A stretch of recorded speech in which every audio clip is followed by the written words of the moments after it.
The Cycle Frontier isn't a difficult game to understand, but if you're picking up this game in the middle of the season, there's people that have been playing since the betas, and I'm here to help alleviate some of that stress and anxiety you might have getting into this game.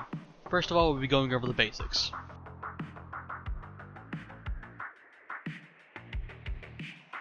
The Cycle Frontier is a 2022 first-person shooter video game developed and published by Yager Development. Yager describes this game as a competitive quest shooter and labels it with the cross-genre PvEvP, a combination of player versus environment and player versus player.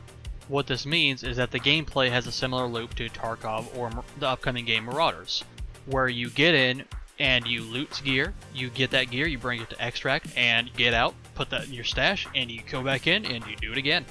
That is just the bare bones of how this game works, but it gives you an idea of what you'll be doing. After you complete the tutorial section, you will be thrown into the station, which is the hub area where you'll be hanging out with other prospectors and have a couple of NPCs you can interact with. This is where you will buy gear, equip armor and weapons and attachments on your items, get consumables like medkits and stims to heal yourself up during the raid, where you'll be interacting with other prospectors, and the environment itself, where you will have monsters like Striders, Rattlers, Marauders, aka Jeffs, who are going to try and stop your progress. If you make it to extract, you'll be able to bring that gear and loot out with you to be able to use those items in crafting, upgrades at your quarters, and in quests issued to you by the 3 different factions in the game. If you die, you bring out nothing, and you lose anything you took in with you. So let's go over some more mechanics of the game to make sure that happens as little as possible.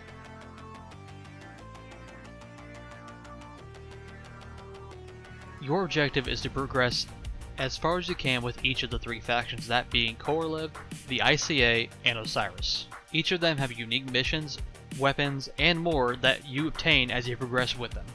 You're also going to have a player quarters in the station, which is where you will end up going to collect your insurance, your Twitch drops, and any income that you generated from upgrading your said quarters. I won't be going in depth into the quarters in this video, as I've already made a video about it, and I'll link that at the top right here in a card. The main thing that you need to know about the quarters is that the more you put into the quarters, the more you'll get out of it. It allows you to upgrade multiple facets of your inventory size, and allows you to get income generated throughout the day. This includes premium currency that is typically bought.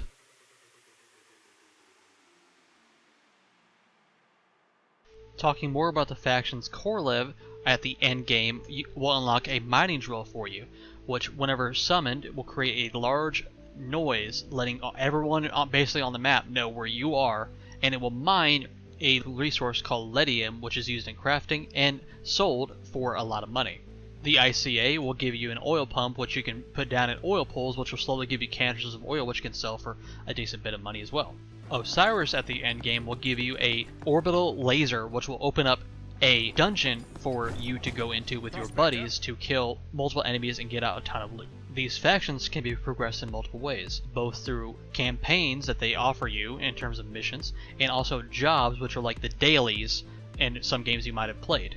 They also have a separate faction rep, which as you sell items to them and do quests with them, goes up and unlocks weapons and items for you to use from that faction. Something I should also mention, you can drop a daily, and after a period it will reset those dailies, allowing you to pick up a different one. When you're inside of the vendor's inventory, this timer will be shown in the top right.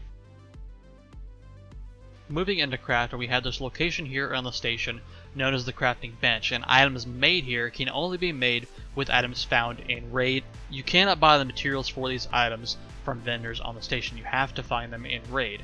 The items here include bigger backpacks, better armor, legendary quality weapons, consumables such as better medkits and stims, high quality attachments, and more.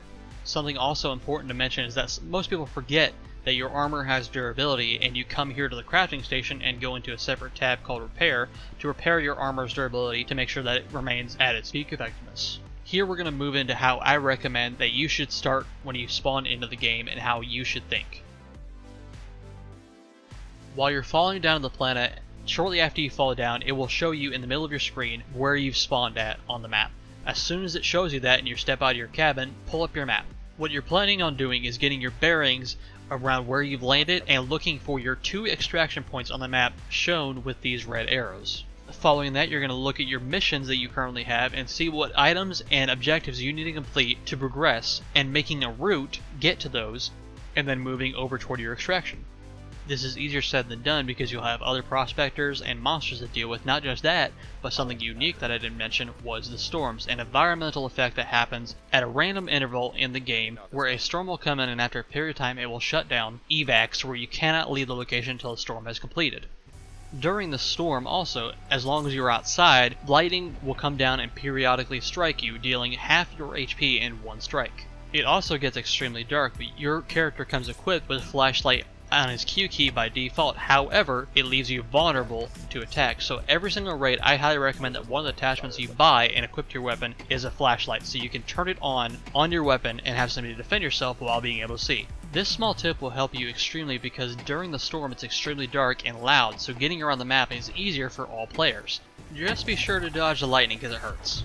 If you don't want to move around during the storm, you can stay inside. As long as you're under the cover of a roof, the lightning won't hit you. Something I should mention here is that during the storm there are unique resources that can only be found during the storm, such as glowing mushrooms and creature parts. For example, from Striders they drop spinal bases, which are now charged spinal bases during the storm. And newer players like yourself might also think that this storm is scary and I don't feel like moving. This is your best time to move around the map quietly and effectively. Something I should also mention is that there is fall damage in this game.